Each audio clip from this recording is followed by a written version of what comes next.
where do you even begin with the introduction of our first speaker for this afternoon?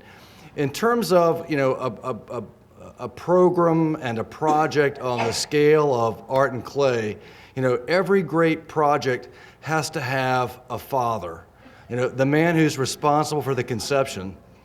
And that is certainly, in this case, Luke Beckerdite.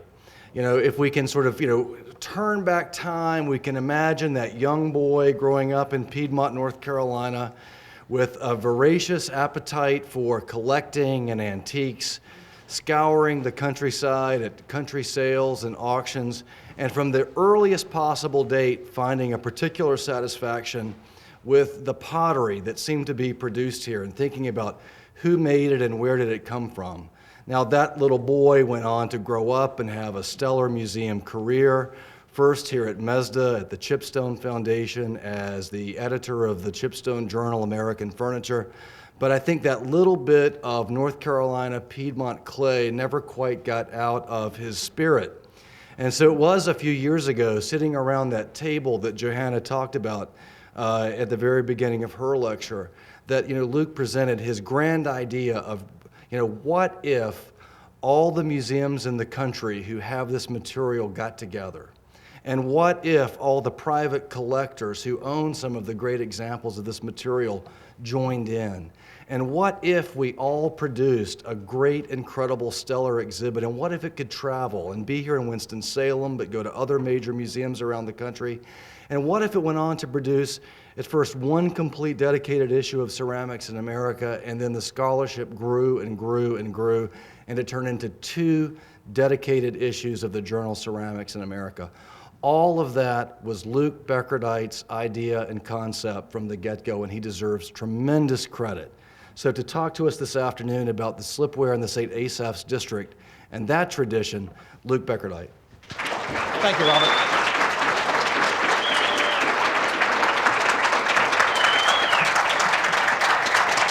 Thank you. Is this mic picking me up okay? Robert is always way too kind in his introductions. I like to, instead of a father figure, I like to think of myself as that guy in Aaron's talk earlier this morning who was drunk outside the settlement beating on the drums. And as Robert mentioned on the first day, this is a project that required a tremendous number of people. It required archaeologists, it required curators, it required historians, it required geochemists.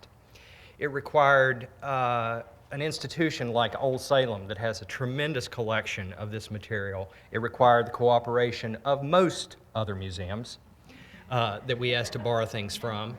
And it required substantial underwriting to the tune of probably somewhere close to $1 million. And I would like to propose a standing ovation to John Brown and the Chipstone Foundation and Martha Parker and the Caxambas Foundation for funding a large portion of this project.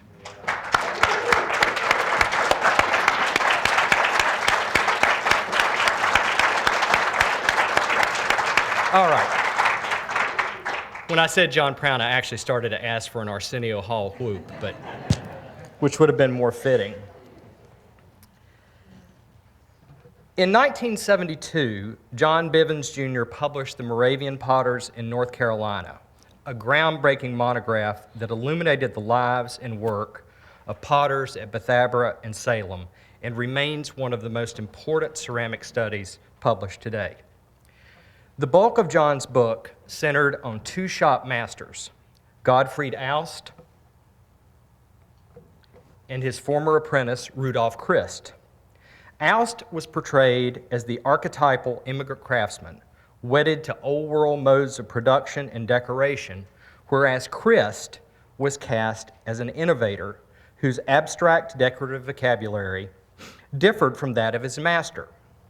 Recent research has shown that non-Moravian potters working in and around the St. Asaph's district of Orange County, which is now in southern Alamance, made nearly all of the Germanic slipware Bivens attributed to Christ.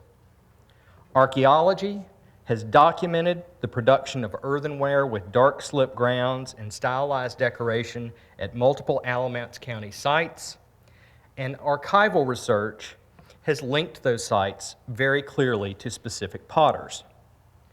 Reattribution of this material has also led to a reevaluation of the Moravian slipware tradition, which, as Johanna and I have shown, is predominantly naturalistic, almost exclusively confined to dishes and plates, and profoundly influenced by that sect's religious beliefs. In contrast, slipware from the St. Asaph's tradition tends to be more abstract, encompasses both flat and hollowware forms, and is largely the product of interrelated potting families. As we will see, the ceramic tradition of the St. Asaph's district originated in central and southwestern Germany, came to America in the so-called Palatine migration of the mid-18th century, and was preserved through kinship, apprenticeship, and community networks. The Palatine region was one of the most culturally diverse areas of early modern Germany. Tax concessions and religious toleration attracted Lutherans and other Reformed sects from poorer territories, Mennonites from Switzerland, Jews from Portugal, Walloons from Belgium, and Huguenots from France. By the beginning of the 18th century, most villages and towns in southwestern Germany were inhabited by people who spoke different dialects, adhered to different religions, and observed different customs, which Aaron spoke about this morning.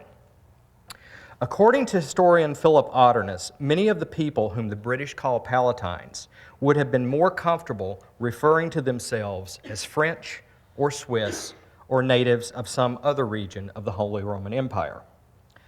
Although immigrants from southwestern Germany, central and southwestern Germany, may have lacked a strong national identity, most were from small towns and villages where communal bonds developed through religion, intermarriage, and the activities of everyday life. Craftsmen were an essential part of that process on both sides of the Atlantic. On the ship Elizabeth, which arrived at Philadelphia in August 1733 and included Germans who later moved to Guilford County and Alamance County, nearly half of the adult males were craftsmen. Many of the Palatines who came to America were married couples whose lives had been marginalized by war, population growth, high taxes, agricultural failures, serfdom, and partible inheritance. As historian Mark Haberlein has observed, couples often arrived with dependent children who could provide labor or be bound out to pay passage costs or supplement their household income. In Pennsylvania, immigrants typically settled in areas where land was available and members of their family had established themselves earlier, as Aaron said. As land became scarce, this model shifted south and west. Many of the early migrants to Piedmont, North Carolina settled in clusters based on faith, language, and common ethnic background. Moravian missionary George Stoll alluded to this pattern in 1772 when he observed that the settlers in southeastern Guilford and southern Alamance County were nearly all German. And you can see that settlement on this demographic map. They have 4 churches, 1 in Alamance and 3 in Stinking Quarter. The newest is large and has a pulpit and galleries. And the Moravians were great about observing this sort of thing. They were also somewhat critical of the minister who was preaching to these 4 churches. I don't think they held him in particularly high regard. The experiences of the Clapp, Albright, Faust, and Loy families reflect many of the broader cultural, sociological, and demographic patterns cited by various historians. The Clapps, who settled in southeastern Guilford County, traced their American ancestry to brothers George Valentine and John Ludwig, both of whom immigrated from Weissenheim, Germany, arrived at Philadelphia, and initially settled in Berks County, Pennsylvania. And the map on the screen shows the settlement patterns of several families that we'll be talking about this afternoon. 5 of John Ludwig's 9 children married members of the Faust family. 2 married members of the Albright family, and at least 5 followed their parents south. Most of the Clapps attended the German Reformed Church that George Valentine and John Ludwig helped found on Beaver Creek. Again, this illustrates the importance of lay participation in the founding of these early Reformed churches. The Albrights, who settled in southern Alamance County, were initially affiliated with a Reformed church, later referred to as Stoner's or Steiner's Church, which was situated near Alamance Creek. The progenitor of their line was Johannes Albright, who immigrated from Hessen, Germany, and settled in Berks County around 1732. His sons Jacob and Ludwig and daughters Anna Barbara and Magdalena moved to North Carolina during the 1760s. Both of those women married into members of the Faust family. Johann Peter Faust, who was a farmer from Langensilbold, Hessen, was one of the first members of his family to immigrate from the Palatine region. He, his second wife Anna, and 11 of their 12 children arrived on the ship Elizabeth in 1733 and subsequently settled in Berks County. At least 2 of Johann and Anna's children moved to Alamance County. Johannes, who married Anna Barbara Albright, and Anna Elizabeth, who married Philip Snotherly. So you can see a pattern emerging here. People coming from southwestern Germany, settling largely in Berks County, Pennsylvania, living there for 10 to 15 years, and then as land opens up in North Carolina, they move almost as a colony because of this intermarriage, even though they did not necessarily move at the same time. Generations of family tradition have maintained that the Loys, also spelled Loy, Lay, and Laye, were Huguenots who fled to Germany after the revocation of the Edict of Nantes in 1685. Although 5 men with that surname arrived in Philadelphia during the 1730s and 1740s, Martin is the only immigrant generation Loy who moved to North Carolina. He may have been born at Herzenhausen, Hessen, where his father Johannes worked as a tailor. The Loy family subsequently moved to Musbach, which is about 75 miles south. Martin married Anna Margaretha Fichter in the Reformed Church in Musbach in 1729. The couple had at least 3 children, but none of them were listed as passengers on the manifest of the ship Mark, which brought Martin and his wife to Philadelphia in 1741. She apparently died shortly after arriving because Martin married Katrina Faust 2 years earlier. She was probably a member of the same Faust family that came over on the ship Elizabeth, possibly a daughter of Johannes by his first marriage. Now, the Loys apparently moved to Augusta County, Virginia, before February 1753, when the estate of Colonel James Patton held a joint bond of Martin Loy, John Sharp, and Ernest Sharp. Although the relationship is not fully understood, the Loys and Sharps were very closely connected. John and George Sharp's brother Isaac witnessed Martin Loy's will, and Isaac's daughter Philippina married Loy's grandson John. Members of both families settled in southern Alamance County and attended Stoner's Church. Martin bought 251 acres of land on Great Alamance Creek in December 1765, but the precise date when he arrived is still not known. Documentation for Martin Loy's trade remains elusive, but at least one of his grandsons and 6 of his great-grandsons were potters.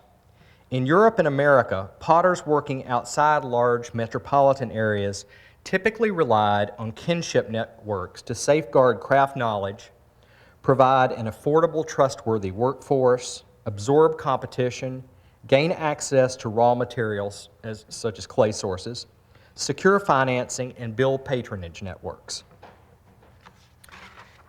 According to folklorist John Burrison, rural potters, quote, guarded their family lines as carefully as they did their craft traditions, unquote. As a result, these family potting traditions in rural North Carolina were often as stylistically and technically monolithic as those associated with urban guilds or of other governing trade associations like the church in Salem.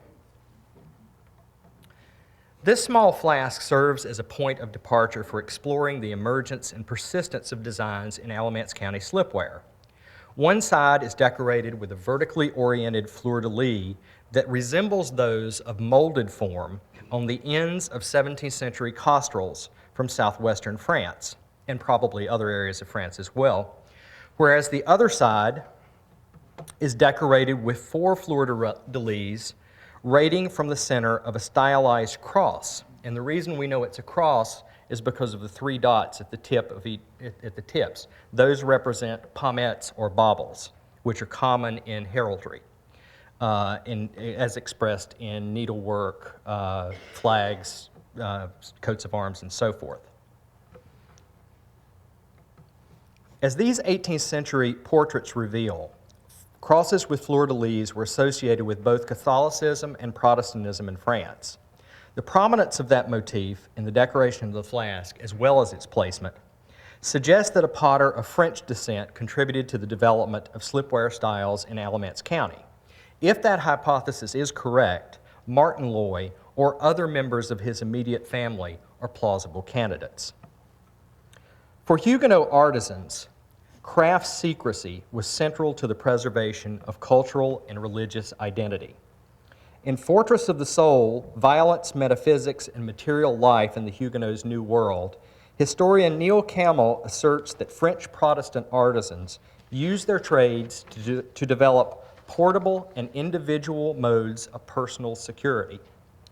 By guarding the art and mystery of their craft and developing subterranean patronage networks to satisfy and influence consumer demand, Huguenot artisans were able to practice their beliefs covertly while prospering in the midst of dominant and occasionally hostile cultures.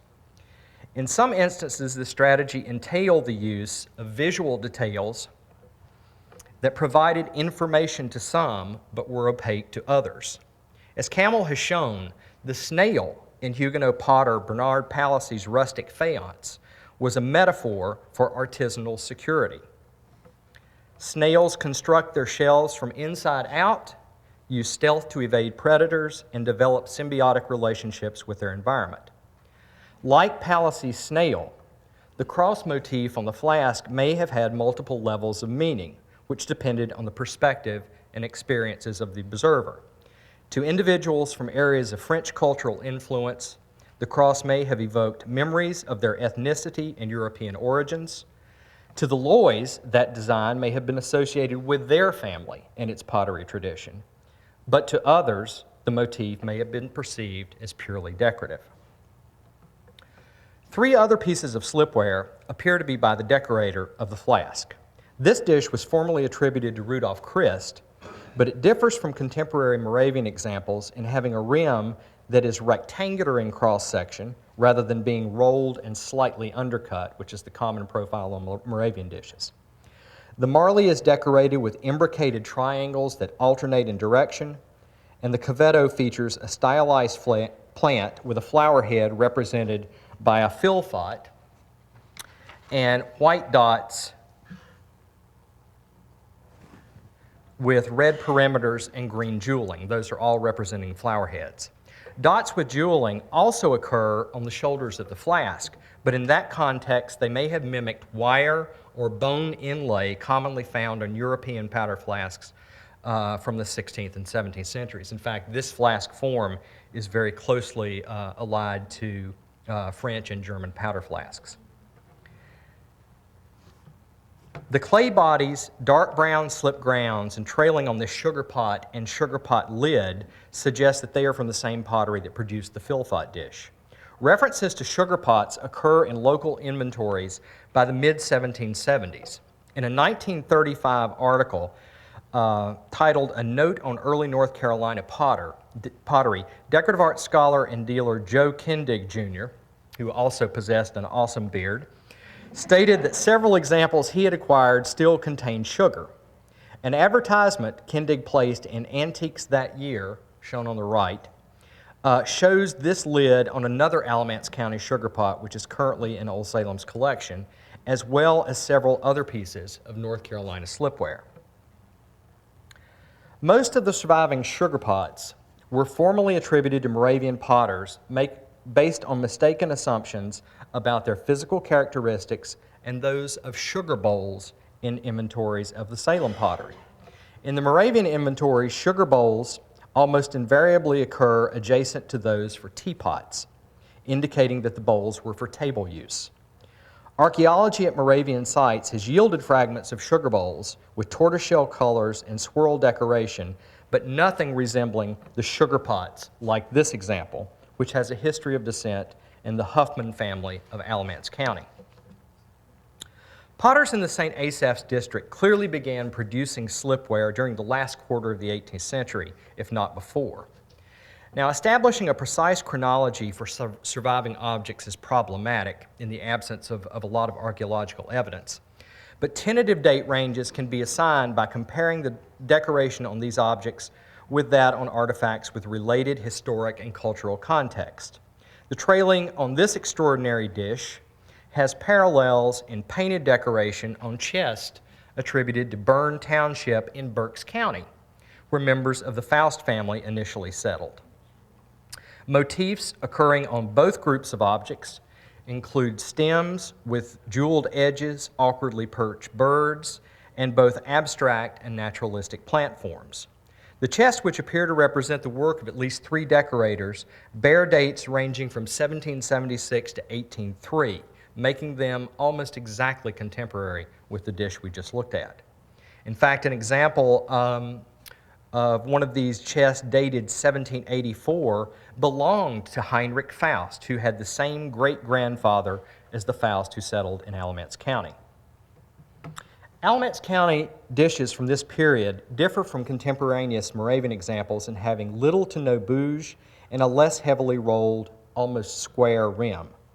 The St. Asaph's pieces are also unmarked, whereas those made at Bethabara and Salem frequently have either Roman or Arabic numerals that were incised on the back before firing.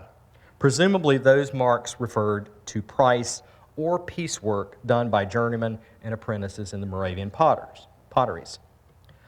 Another dish by the same Alamance County potter is the only piece of North Carolina pottery that depicts a bird, which is surprising given the prevalence of avian subjects on pottery from Pennsylvania, Britain, and the continent. Birds trailed in a comparable manner can be observed on Hessen slipware as early as the mid-17th century.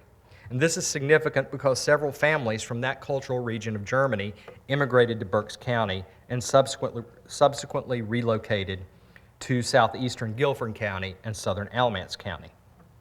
This dish in Old Salem's collection is more typical of the St. Asaph's tradition in having highly stylized decoration, which features undulating vines with jeweled edges and a serpentine plant motif in the center. Alamance County potters use similar plant motifs on a variety of hollowware forms, typically framing them with horizontal lines, rows of dots, and interlinked simas or S's. On this sugar pot, which was collected by Joe Kendig during the early 1930s, the decorator used elements of this archetypal stylized plant motif to create a fill font around a stylized cross. In his 1935 article, Kendig stated that sugar pots were among the most common slipware forms from North Carolina, but that he had also encountered flasks, lamps, mugs, and pitchers. The term pitcher appears to have entered use in the St. Asaph's vicinity during the last quarter of the 18th century, whereas hollowware vessels with handles and pouring spouts were referred to as jugs in many other areas.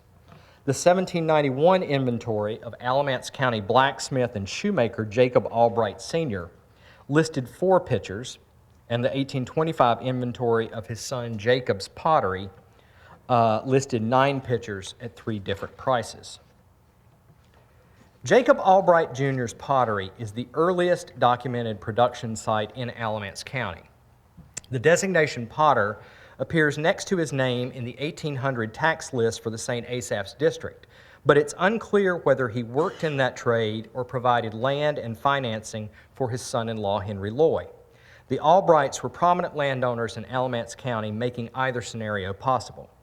If Jacob Albright was a potter, he probably trained locally, since he would have been only about 15 or 16 years of age when his family moved to North Carolina. Pottery fragments surface collected at Jacob Albright's site document the production of slipware with dark brown, black, and red ingobes or slip grounds, polychrome decoration in naturalistic and abstract styles, and marbleizing, a technique rare in southern earthenware. Most of the fragments are from dishes, but base sections from 3 mugs or tankards, one of which you can see right here, indicate that his pottery also made decorated hollowware. In contrast, there's no archaeological evidence for the production of hollowware with Germanic trailing in any of the Moravian communities in North Carolina. 2 groups of slipware have details associated with the fragments from Albright's site. The first consists of a dish that appears to date from the 1780s or early 1790s, and a slightly later tankard and sugar pot, likely decorated by different hand. Few examples of American slipware have trailing as skillfully executed as the work on this dish. Its decoration includes tightly spaced concentric lines, wavy lines, chain-link cymas, these unusual teardrop or wing-shaped motifs, and flowers, the center of which nearly matches a fragmentary example on a bisque-fired shard from Albright's site. Although less precisely executed, the flowers and stylized leaves on the tankard and sugar pot are clearly related to those on the dish. The base moldings on the tankard and archaeological mug fragments are also similar. No sugar pot fragments have been recovered at Albright's site, but the inventory of his pottery taken in 1825 indicates that they were made there. A sugar pot and a sugar dish also appear in the 1791 inventory of his father's estate. This example is unusually small and has pulled handles with reading so fine it's been misinterpreted as evidence of extruding. Virtually identical handles can be observed on another sugar pot that appears to be by a different decorator. Although the size of Albright's workforce is not known, the inventory of his pottery listed 2 wheels, a glaze mill, a clay mill, a grindstone, a pipe mold, and a stove mold. By comparison, in 1780, the Salem pottery had 3 wheels, a glaze mill, and a variety of pipe, plate, and tile molds, and employed at least 5 workmen. So we can speculate that Albright's workforce was of comparable size. At the very least, his pottery was almost certainly the training ground for Henry Loury's sons, Solomon and John. Joseph and Jeremiah Loury were probably born too late to have served their apprenticeships there, but they could have trained with their father after the contents of Albright's pottery were dispersed. Henry Loury's inventory suggests that he continued to make pottery, and archaeology conducted at Joseph Loury's site by Linda indicates that he made slipware with black grounds and polychrome decoration. Albright may have also employed journeymen whose names fail to have received mention in the historic record. This could account for differences in decoration on otherwise similar forms. These 4 dishes may represent the work of Henry Loury, since they were probably made between 1790 and 1820, and have details found on later slipware documented and attributed to his son Solomon. Although no 2 motifs are the same, all these objects have designs that radiate from the center. One variant consists of imbricated triangles emanating from a circle, one resembles a starburst, one has bilaterally symmetrical fronds, and one has a cruciform motif with stylized leaves in the intersections. The outer motifs on these dishes are equally varied, featuring clusters of stylized leaves, lunettes, undulating vines, interlinked cymas, and lozenge-shaped panels. The panels on the example at the lower left are marbleized, like one of the fragments recovered at Jacob Albright's site, as well as those on one sugar pot, as well as the marbleizing on one sugar pot from the St. Asaph's tradition, which is not illustrated or shown in the exhibit. And what is interesting about these dishes is they do appear slightly later than the 3 pieces we just looked at, which suggests that the possibility that production was going on at this Albright Loury site much earlier than we think.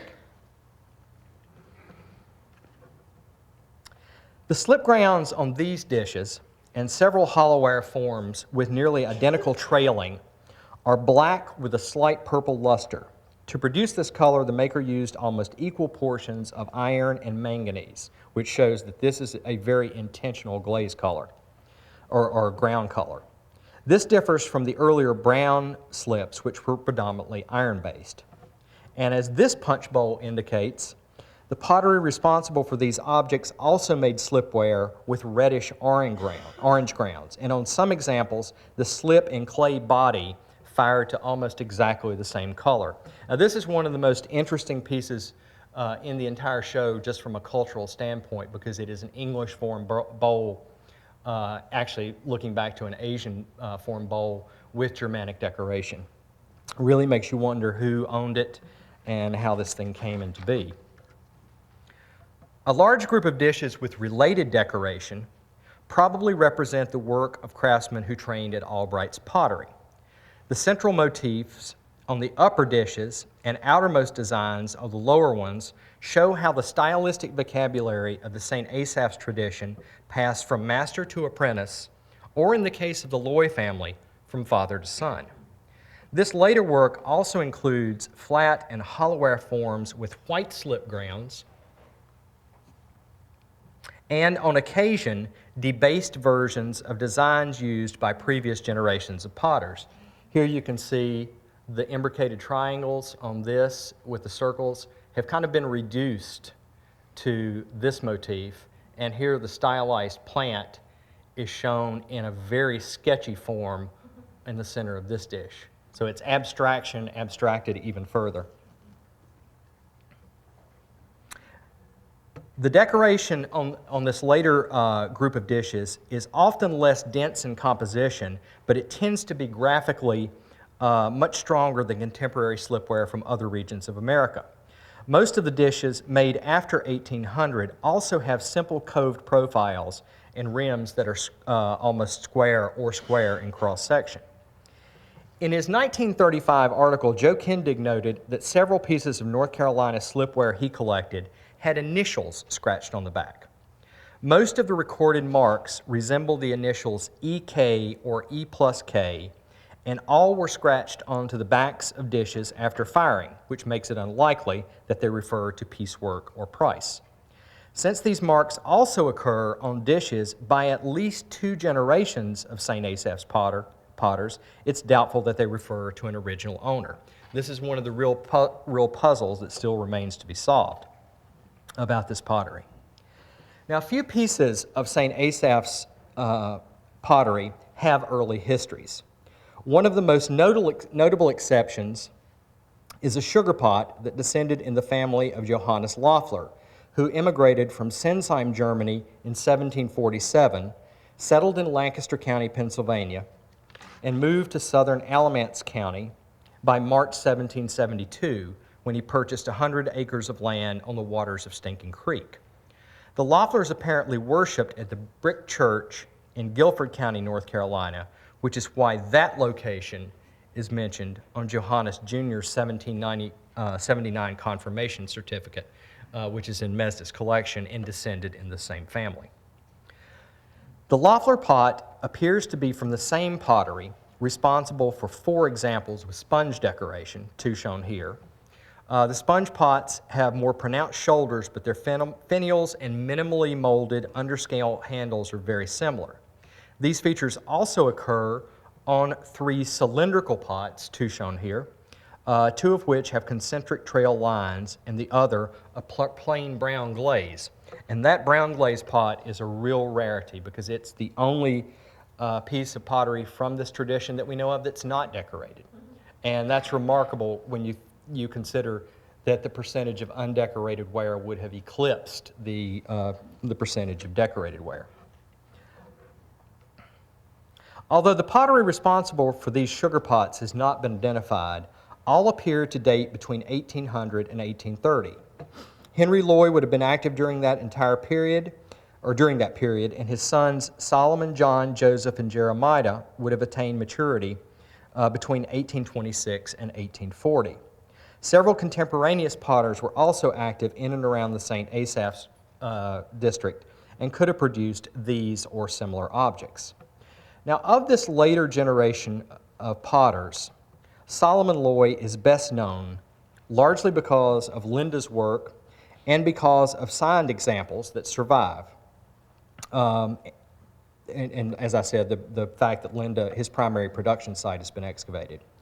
Pottery fragments recovered there indicate that he made both stoneware and earthenware, decorating the latter with lunettes, imbricated triangles, crosses, stylized leaves, and a variety of other motifs. Loury also produced slipware with random dripped patterns, occasionally applied directly on the clay body, but more commonly on reddish orange, cream, or black slip grounds. This type of decoration occurs on a wide range of forms, including bowls, dishes, lamps, and mugs. Nearly all of the motifs used by Solomon Loury were present at the inception of the St. Asaph's tradition. And here is a wonderful illustration of that. It's the Philpott dish, one of the earliest pieces, and then on the upper shelf of Joe Kindig's cupboard in this 1935 advertisement is a Solomon Loury dish with a Philpott in the center and simple geometric triangles replacing the imbricated triangles on the dish made 50 to 70 years earlier. Unlike some areas of the backcountry where interactions with different ethnic groups or various social and cultural and economic forces led to the assimilation of Old World craft traditions, the Germanic communities of southeastern Guilford County and southern Alamance County resisted change. Many of the first settlers were bound by the shared experiences of migration, the hope for a better life, the ordeal of their transatlantic crossing, and the comfort of joining kin in the New World. Those bonds were reinforced through intermarriage, which began at the very least in Pennsylvania and continued into North Carolina. In addition to speaking the same language and observing similar faiths, these settlers and their progeny were also part of a culture that embraced material representations of ethnicity, family, and gender, illuminated manuscripts that memorialized births and baptisms, and decorated chests that were intended for young women's dowries or made to commemorate marriages. The cruciform motif, which persisted in Alamance County for well over 50 years, attests to the strength of these cultural, family, and craft traditions and the role early artisans played in preserving them. Thank you.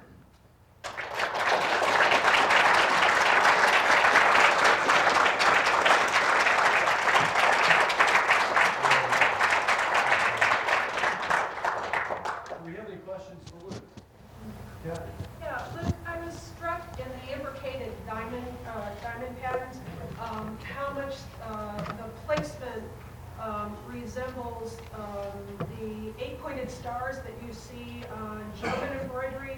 And that's a tradition that goes all the way back to the Ottomans.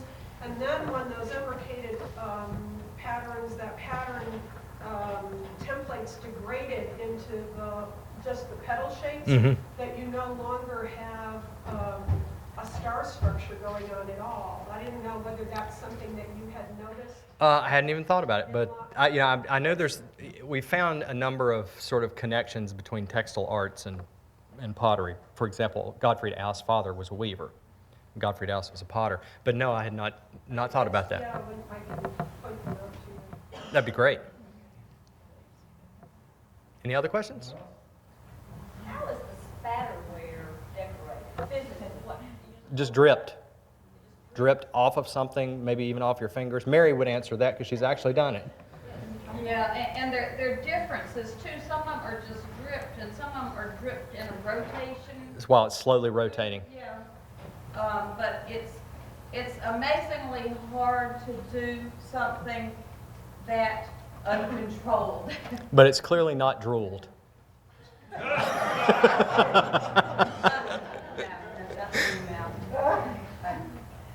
All of this material I'm seeing on St. Asaph's, well, it's all new to me, and I'm just curious, how far into the 19th century is this tradition or style? Well, Solomon Loury is no one knows exactly, but it probably makes it all the way to the mid-19th century. And Solomon Loury, some of his decoration, the decoration transfers to stoneware. And as he gets into the whole thing about stoneware, the motifs become even more distilled. But Why does it end then? What happens in the mid-19th century? Had he died, but why Well, the shift from earthenware to stoneware is based on the stoneware is non-toxic when combined with various other components, and is a safer thing to use. Now, it's not, you don't cook with it, but for storage.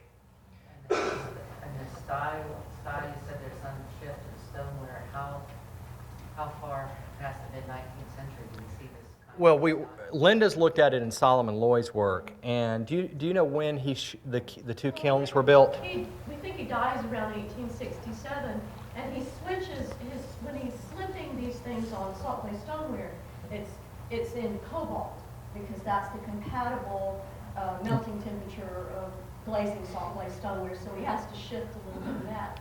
And he uses some broad brush strokes also. He does this, what I call the tree of life, but it's also a fern thing.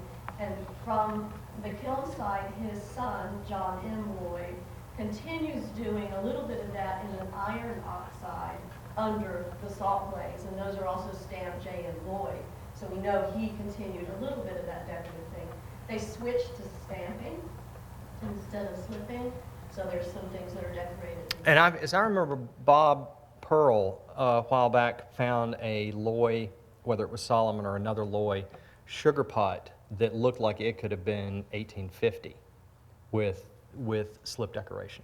Very earthenware. It was earthenware, right, Bob? But very, very stylized. And then there was a sugar pot or sugar bowl actually in the Shelley sale a few years back that's probably Alamance County, and it looks like it could be 1830, 1840. So I think that 40, 50 is when it's starting to. Yeah, there was, in the talk yesterday, there was also one grave marker made by Solomon Lloyd in 1834, and he's stamping it with this decorative floral stamp. So he's changing from slipping, and it could have been it's unusual for salt glaze potters to use cobalt. It was fairly expensive. I think there were 4 or 5 that we know of, the Cravens, and maybe a couple of others who used that. It was more popular in Virginia and the Northeast, but salt glaze stoneware here is more uncommon. Well, there's technological change, and technology does have an effect on culture, but is there some point when you can say this cultural style has died out? Well, I tend to think it loses loses meaning, I think, after Solomon Loy. So if you see that sort of cruciform motif or the stylized plant, he's kind of the last gasp of that. Yes? In terms of the cultural meaning, I noticed that the fill pots tend to be early 19th century. Is that true? No, they're much earlier than The that. references you made, so they are earlier than I thought. They're earlier. They're not really, they're common in painted furniture. You see them a lot on painted furniture in the late 18th and early 19th centuries. I mean, it's such an arcane motif. It's Bronze Age, at least in Germany, or I think that's correct. But you don't see it when they first get here? Well, the whole, like in paint decorated furniture, the earliest paint decorated Pennsylvania chest is 1755. Even though paint decoration is certainly present in Germany much earlier, and nobody really has come up with a good explanation of why it just pops all of a sudden. That's my question. Yeah, no one really knows why there's this explosion of paint decorated furniture in America or primarily in Pennsylvania around that time. I don't know of anything from that earlier Palatine migration that's paint decorated, but that Philpott motif was certainly present then. Okay. I was thinking also of the clot filter tombstone in Davidson County, and it seems a correlation to what Loy is doing. It is. They certainly used Philpotts, but that Philpott could be from a British-speaking cultural tradition rather than a Germanic one.